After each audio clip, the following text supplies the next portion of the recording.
Thomas the Tank Engine and Friends, Wooden Railway Adventures, Episode 22, Jealous James.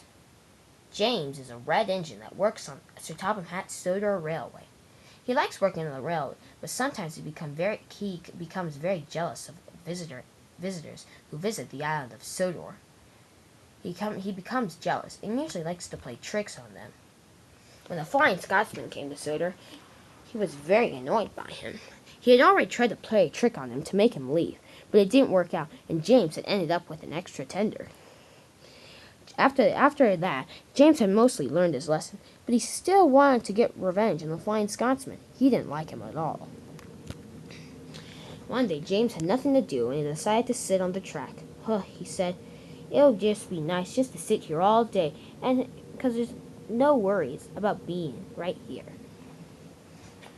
Down the line, however, the Flying Scotsman was preparing for a photo shoot, and the picture taker was preparing him. He said, "This will make a perfect picture right here.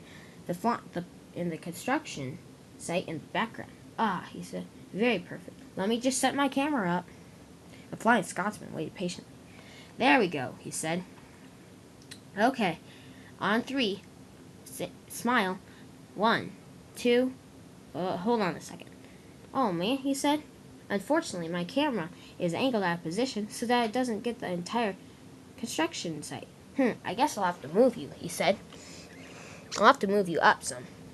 He tried pushing from behind. He said. He was pushing his hardest, but it wouldn't go. He only moved a tiny bit. He said. "Wow, I never realized how heavy an engine was," he said. "Oh, well. Where's your driver?" he said. "He should be here by now." Said the Flying Scotsman. "My driver's sick. So, well, I don't have anybody to move me." I said, "I guess we're going to need an engine to push you." James had overheard this. He said, I can do it. And he rushed up the hill. But in the meanwhile, the picture taker realized something. He said, "How stupid of me. I could just move my camera.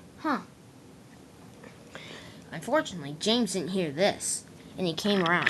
"Oh no," said the picture taker. "Stop, red engine, stop!" But James banged into the Flying Scotsman, and he ran down a hill.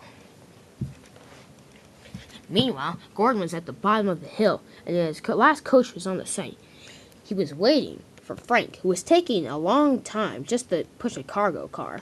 "Come on, Frank," he said. "It doesn't take you that long to push something." Yes it does," said Frank.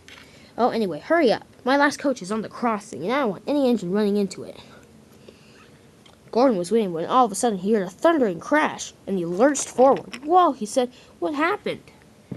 What had happened was the Flying Scotsman had zoomed down the hill, and it crashed into his coach. And now the Flying Scotsman laid in the rubble. He said. "Ouch." "Could anything get any worse?" he said. Unfortunately, it could.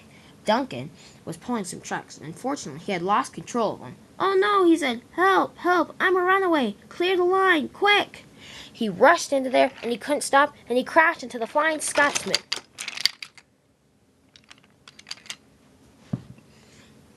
There was a mess.